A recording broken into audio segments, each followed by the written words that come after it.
There were 7 groups in the study, ranging from those who consumed no soda to those who drank at least a can of diet soda a day. It was down at our grill, and I think it walked up this way and was under the tree. And so I got my dad, because I saw it from the dining room window, and it went over to the trash can and was trying to lift up the lid. This is where the whole family saw the bear as it tried to open up this trash can. Around the same time of this sighting, the Pennsylvania Game Commission caught a bear next to Swatara State Park after luring it into a trap with donuts. You guys see his nose?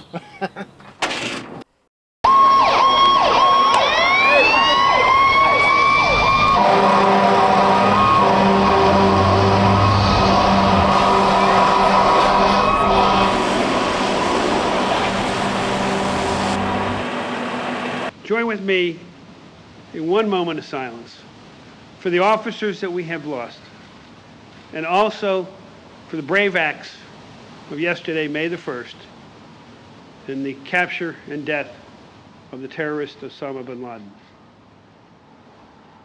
During a ceremony to honor fallen Pennsylvania State Police and a wildlife conservation officer, it was clear the death of Osama bin Laden was on the minds of many.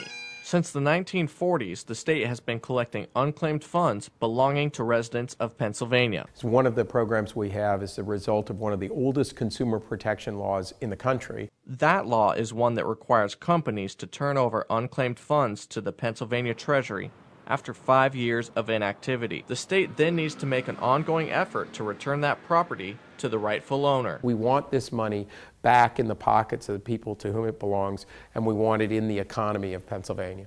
State Treasurer Rob McCord is in charge of the program that reunites assets to Pennsylvanians who have forgotten or never knew about their treasures. You feel like an Eagle Scout. You're getting to say, ma'am, you forgot your purse, and you're able to get the money back in people's hands. And so we're excited about trying to help people claim their property. Most of the money is from inactive bank accounts, uncashed checks, stock certificates, or safe deposit boxes. But many valuable items also come into the Treasury and are stored in a vault under the streets of Harrisburg. The state collects over $200 million worth of your unclaimed funds every year. Treasures in the vault include jewelry, pieces of art, instruments, watches, baseball cards, and even swords. But if the Treasury can't find the rightful owner within 3 years, it auctions off the items on eBay using their PA Treasury account or through an auction house. The most expensive thing we have right now is a 12-carat diamond ring, which has been appraised for $60,000 to $70,000. Vault manager Lindsay Caldanetti is in charge of the place where your treasures go. And there is a crew that works day in and day out to find the rightful owners and reunite them with their treasures. Statistics show that 1 in 10 Pennsylvanians either have unclaimed property or at least know someone who does. The Treasury says that almost $2 billion worth of unclaimed property is waiting to be claimed by Pennsylvanians, but only about $100 million worth is returned each year. The Treasury pays out over $1,200 on their average claim. Well, just thinking of your viewing area in CBS 21, we returned last year between $10 and $11 million. Guess what? There's $86 million more waiting. So clearly there's room to grow. So how can you find out if you have unclaimed treasure waiting for you? Luckily, it doesn't require a treasure map. All it takes is going onto patreasury.gov and searching your name or calling the Treasury at 1-800-222-2046. Our view is it was their money to begin with, and we're reuniting them with that property, and that this is a core public function. The Treasury says most people don't even know that they have unclaimed items, so they say go on patreasury.gov to see if you have any unclaimed treasure. Reporting from the Dauphin County Mobile Newsroom in Harrisburg with a new Rolex, Jesse Knudsen, CBS 21 News. She worked at Williams Grove for 35 years. Now, Sally Lowe's life is partly fueled by frustration. I just want what's rightfully mine, what this letter states, and walk away. That's all it is. That letter is from the late Morgan Hughes, who owned Williams Grove. He appreciated Sally so much, he gave her the Trax billboard business. She used to sell the advertising on those signs around the Oval, seen by thousands of fans each week. Morgan Hughes died in 2008, and Sally stopped working for the company shortly thereafter. She's been trying to gain control of the business ever since.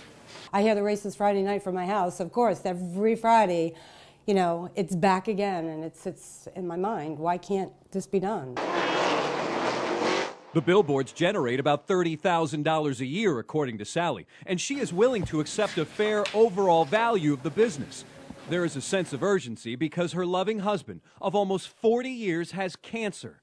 The hard, cold reality, the money from that business will help support Sally when Al Lowe is gone. He told the rest of the family he had cancer last November. I think it was hard in November when everybody find out. But now I told him, whatever happened, happened. He will decide now. The last time Sally was in contact with Williams Grove was last summer. Her lawyer, Jim D'Angelo, says the preference of Sally Lowe is to settle outside of court. Williams Grove Incorporated has never offered to resolve this, and Sally has had enough. She wants what was given to her for all of her hard work to help herself and her family. She just wants that feeling of frustration to end. Why can't this be settled? Why can't we get an answer? Why can't we do something? But we don't get answers, no matter what we do, and I don't know why.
It's amazing.